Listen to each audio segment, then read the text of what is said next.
Namaste to all. Yesterday in Yajna, my Acharya ji really gave beautiful insights, mainly about Yoga Vidya, about Yogi. My Acharya was telling that when Arjun realized that Sri Krishna is not a normal person like me, when Arjun understood that Sri Krishna is a Mahan Atma, Arjun apologized to Sri Krishna. Arjun said that, see, I have been talking to you like a normal person, that you are my friend, you are my close friend. I have never realized that you have such a dimension within you, and I apologize to you that I have probably misbehaved with you sometimes. I have done jokes with you. I never realized that you are this. You are a Yogeshwar. So he took apology from Arjun. Arjun took apology from Sri Krishna in Bhagavad Gita. So my Acharya was telling yesterday that I have never called myself as a yogi. It is all your creation. You have started calling me as Acharya. You started calling me as a Maharaji. You started calling me as yogi. You started calling me as Rishi, etc., etc. But I have never earlier, at that point of time, I never called myself as a yogi because my Acharya told, God says in Rig Veda very clearly, yogi adbhut hai, Paramatma bhi adbhut hai. Only a yogi can know another yogi, or only Almighty God knows who is a yogi. Normal person like you people can never understand who a yogi is. Even Arjun could understand after the Vishwarup Darshan. After Sri Krishna told that you cannot see me who I am with your eyes. So I will give you a divine eyes for by which you can realize who I am. So similarly, you people cannot understand. You can call me yogi, you can call me rishi, but you cannot understand who a yogi or rishi is. And that is the vachan, that is the knowledge of Almighty God also in the Vedas, my Acharya was telling. So when you do not know who a yogi is, why you are calling me as a yogi? You have not seen me in samadhi, you have not seen the state of samadhi. When I realized Almighty God, when I attained samadhi in 19th March 1979, you were not there at that point of time. You have not seen the jyoti of Paramatma, you have not seen the jyoti of the yogi. Then why you are calling me as a yogi? I understand you have shraddha, bhakti, you have love towards your Acharya, but you must understand that you can realize who a yogi is only when you yourself become a yogi or yogini. So you all must try to attain that position. Otherwise, you can never understand Acharya, and there will always be doubts inside your mind about Acharya. And my Acharya told that, when he attained Samadhi, his sharir, his body, full body became Jyotirmaya. Few people who were there at that point of time who saw our Acharya, and my Acharya was telling that, my body lifted from the earth. My body was touching the ceiling automatically. If the ceiling was not there, my body would have gone further up. So this is Paripurna Brahma Avastha. This is the realization of Paramatma, where the Purna Parabrahman manifests inside the Rishi, and that is the state of Samadhi. And you have even, my Acharya explained one thing, that even the person who saw this state, and when I realized Samadhi, I uttered many words in secretive crypto words. And one of the word I told was avatar ho gaya hai, par koi nahi janta. That means avatar does not mean that God has taken avatar. The avatar does not mean that, God has sent a messenger. Avatar here means, my Acharya told that avatar means Almighty God has manifested inside a person and he has become a Yogeshwar. But दुनिया को पता नहीं है. Nobody knows it. Avatarit ho gaya, yogi is born at that point of time, but nobody knows it. So I was telling these kind of words, and the person who listened these words, the person who saw my Paripurna Brahma Avastha, he also could not understand who a yogi is. Then what to talk about you normal people, my Acharya was telling yesterday. And my Acharya was telling that, from Gita, I have made a separate video on this shloka. In the second chapter, there is a very beautiful question by Arjun. Arjun asked to Sri Krishna that how a yogi will talk, how a yogi will eat, how a yogi will walk, Kim Bhashya, what he will speak, what is the, how a yogi will behave. So Arjun was still thinking that yogi will behave like abnormal person, etc. But Sri Krishna gave a very simple answer. My Acharya told, Atmaneva Atmani Tushtah. That yogi yada sarvan kaman manogatam, that yogis all desires are fulfilled and he is satisfied with his within inside his own Atma. Atmaneva Atmani Tushtah. Tushta means he is satisfied, he is completely satisfied within himself, and he does not have any other outside icha, he does not have any desire from outside. Even today also I do not have desire. Okay, you are treating me, that you are giving me food, you are giving me different kind of benefit, that's okay, but I do not need this. Because after attaining samadhi, his sthit pragya, his mind is always, the intellect of the yogi is always established in Brahma. And then atmaneva atmani tushta, his satisfaction is from inside, he does not need anything from outside. So that's what Arjuna could not understand who a yogi is. So how can normal person can understand who a yogi is? My Acharya's message yesterday. So he spent a lot of time to sing bhajans on yogi. He explained about many qualities which of course normal people like us cannot understand. So these are some of the main points he was telling. Sthit pragya ka bhasha kim prabhaset kim asit vrajet kim asit means how does the yogi sit? So my Acharya told the yogi sits normally like any other person. The yogi will speak normally like any other person. You will not recognize it.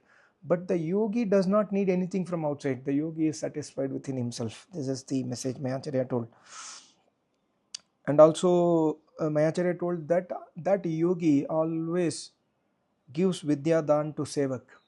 If there is a sevak, if there is a shraddhalu, if there is a jigyasu, if there is a mumukshu who is just wanting the knowledge of the Vedas, who just want Almighty God and Acharya seva, for that sevak, Acharya will give Vidyadan. Acharya will give the knowledge of the Vedas.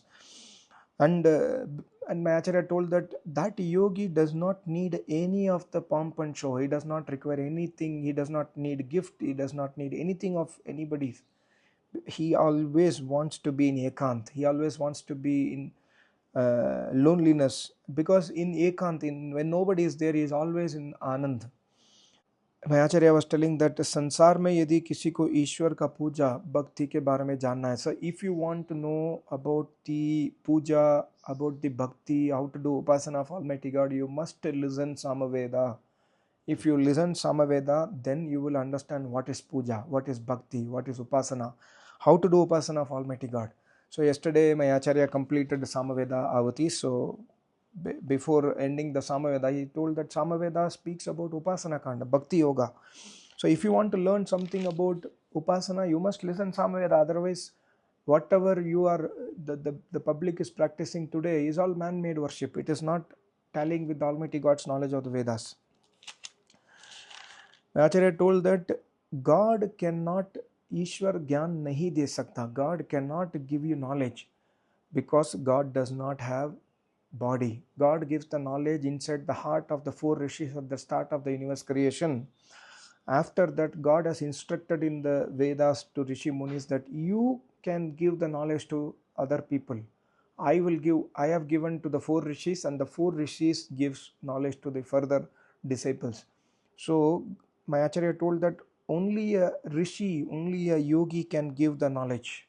Nobody else can give the knowledge to human beings. Almighty God will not give because God is formless. So the importance of rishi is extremely high in Vedic dharma, and also when we have to attain any knowledge, whatever happiness we want in our life cannot be possible without Vedas. This is the message of my Acharya. Yogi, see, yogi after leaving the body, he always will be in the moksha stage. He is in the ultimate realization always. So he told that after leaving the body, the yogi can attain any other sharir at his own mercy. He can take another form and then come and then protect his disciples, give the vidya to his disciples. So these are all some adbhut qualities of yogis. It is also, I think my Acharya has explained in Bhagavad Gita 4/7, where many people have this doubt. Of course, this my Acharya did not tell yesterday, but my Acharya explained yesterday in Bhagavad Gita 4/7 that Atharveda gives the authority to yogi that if the yogi desires, he can come to human form again to give the knowledge of the Vedas. That on that basis only Sri Krishna told Yada hi dharmasya shloka.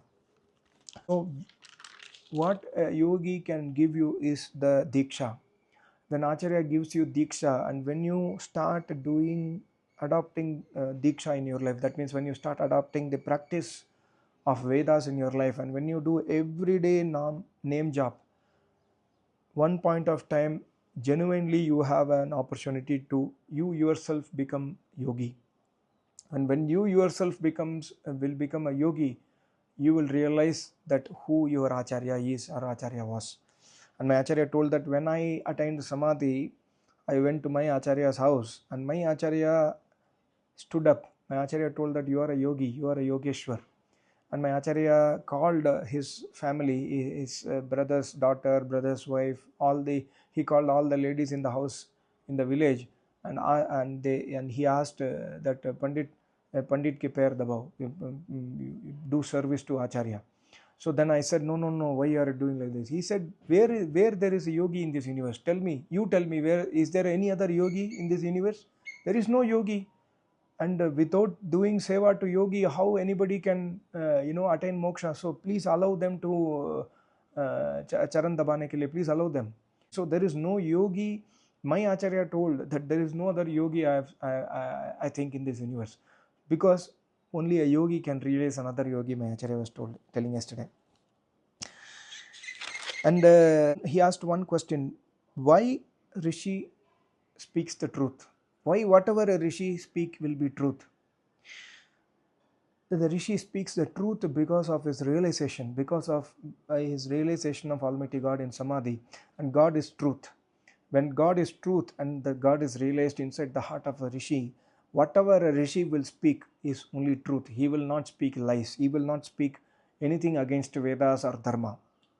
So you must or you can simply believe an Acharya without doubting him. Then my Acharya told that even if a human being, like a normal human being who has not attained a Samadhi, even if he speaks the truth, even if he speaks the Veda mantra, even if he teaches you the Veda Samhita, that is not considered to be truth. That is false, because he has not realized the truth. So truth is always preached by only a Rishi who has realized the truth. But a normal human being speaking Vedas, like example, I'm just telling this from my point of view, not my Acharya did not tell, but I am telling you Veda mantra, like many Veda mantra I have explained to you. My Acharya says that a normal person explaining Vedas cannot be truth. It is falsehood, because truth is spoken after realization of Almighty God. Very, very beautiful knowledge. And I think that is why I always told it is unfortunate that so many of you are listening the knowledge of the Vedas from me. It is so unfortunate, because my Acharya always told you cannot listen Vedas from normal people. You must listen only from a Rishi. But still, my channel might help you to find a true Acharya. So that is why I am still running my channel, to tell you. And also it gives me inspiration to speak or revise my Acharya's knowledge again and again. My Acharya has explained so many knowledge. So when I speak this knowledge to you, it gives me some inspiration. Maybe it can give you some inspiration to come towards the Vedic path. But whatever you are listening from me is not Vedas knowledge. It is just a bookish knowledge. And my Acharya says that a normal person speaking this bookish knowledge cannot be considered to be Amarvani, cannot be considered to be truth. So this is very, very important knowledge. And my Acharya told yesterday that Vedic karam karo until the last breath. Kurvaneveha karmani jijivishe chatang samaha. Always do Vedic Shubh Karma with until your last breath. And when you do Vedic Shubh Karma, you have an opportunity to go towards moksha. You will definitely go towards moksha. And my Acharya was singing so many bhajans yesterday, and in one of the bhajan there was one beautiful line, Sab dhoka denge raste mein matlab ka ye duniya hai. So he said that who is trustworthy? Nobody is trustworthy actually, other than Acharya. For Acharya, nobody is trustworthy, but for normal people like you, even your closest associate, dhoka dege means he or she will leave you, they will die, they will go away from you. Dhoka dege does not mean that they will cheat you. That's not the real meaning. The real meaning is these people will leave you. At one point of time, they will go away in your life. But Acharya will always be there. Almighty God will always be there. So always try to go towards Acharya, Rishi, Muni, Yogi, Tapasvi. This is the message. He said that nobody can do prana pratishtha on an idol. Even Almighty God cannot do prana pratishtha on idol.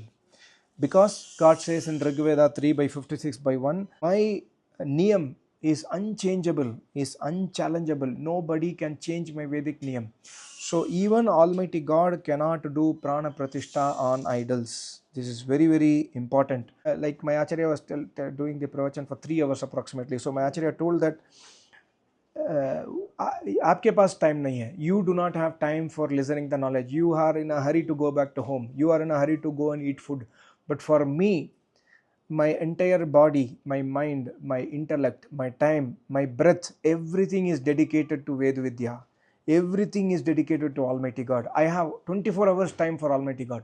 But you people are normal people. We do not have time for Almighty God. You do not have time for Acharya.